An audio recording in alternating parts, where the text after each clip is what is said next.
Hi guys, I'm Mel, the sculptress and artist from Two Feathers Gallery based in Australia. If you're itching to get started and don't have a work surface yet, then our class project is going to help you out in the meantime. Or if you want to start out with polymer clay without spending a lot of time or money. It's fantastic for kids to help protect your furniture. This work surface is good for traveling when you're on holidays or away for work, where you may not want to lug around a fragile piece of glass or a heavy, big tile. You can rummage around your home and pretty much find all of the materials that you need. If you want to make a temporary, environmentally friendly, light and portable work surface.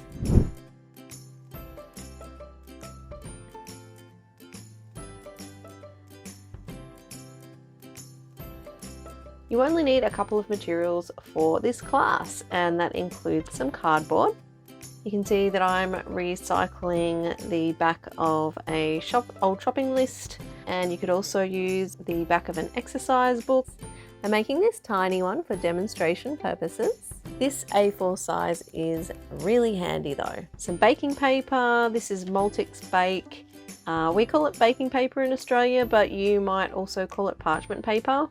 Most important for this project is using the right tape, or it can end up in a huge mess.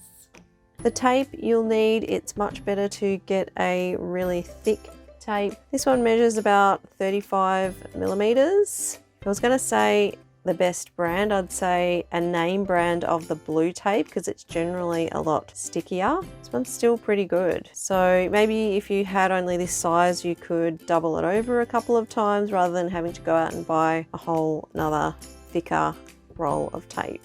Some scissors, and an optional thing that you can also use is some washi tape. And I got all these for like 10 bucks on, it was eBay or Amazon, just to decorate it. If you like to do that kind of thing, you could use stickers or whatever you like. And the great thing about washi tape is that you can always recycle it.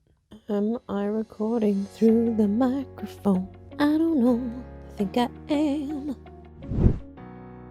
That magnet is gone. Tear off or cut out some of your parchment paper. Pop your cardboard in the middle and then fold the edges. It's a good idea to leave a little bit of the cardboard exposed so that you can have the tape grip onto the cardboard. It's just a much stronger bond. I'm using the green tape because I want to be extra color coordinated today.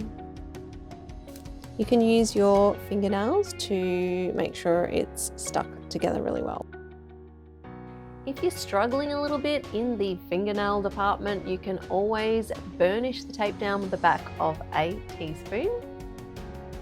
Pull the paper tight, fold it over and add your other piece of tape. To stick down the sides, I tried lots of variations and found that this technique works best. However, please let me know if you find other techniques that work for you. My little trick starts with cutting off some of the excess paper. Now let's trim off some of the paper on the side.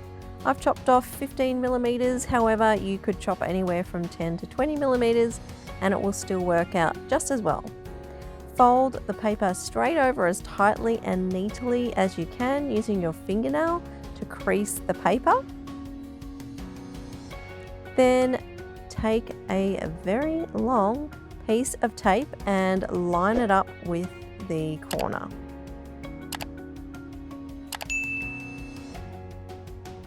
I'm just giving it a good burnish, which helps it really stick down. Now I'm lining up the tape to the edge as well, all the way down. And I'm just repositioning the corner a little and I'm going to burnish it again. The edge is nice and straight. I'm using my finger to smooth and stick it down, and the spoon.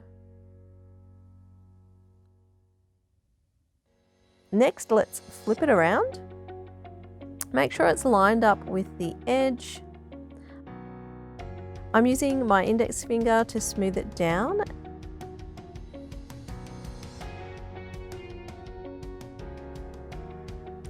Flip it again and wrap the tape down over onto itself, trying to keep it lined up with the edge as well. The tape will grip to itself much better than if we had have stuck it onto the paper or the cardboard or both. And that's why this technique works. Let's go finish the other side of our mat.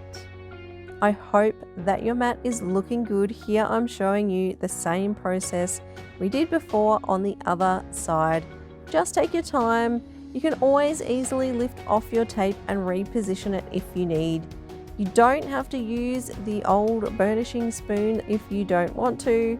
It will still stick very well just with your fingernails.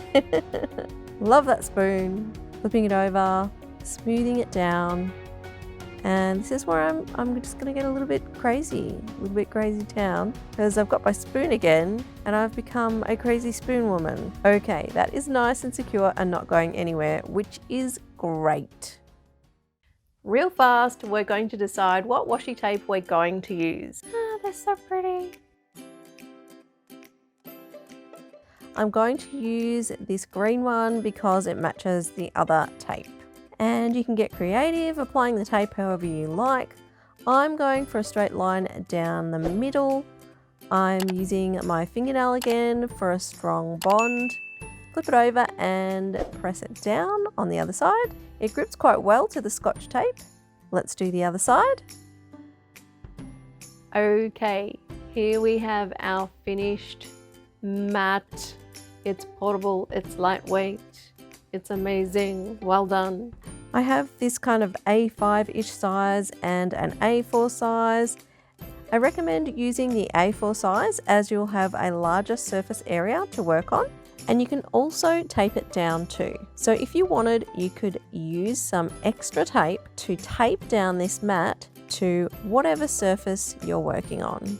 The washi tape is optional and will add a little bit of colour to your mat. Once you've put it on your mat, or you don't need it on your mat anymore, you may want to repurpose it and put it on some polymer clay jewellery and earrings. So much fun. A4 is a practical size to work on. Recycle your cardboard to save money and the environment. Leave some cardboard showing on the back for the tape to grip onto. Burnish with a teaspoon for a stronger bond. Painter's tape usually works best wrapped onto itself.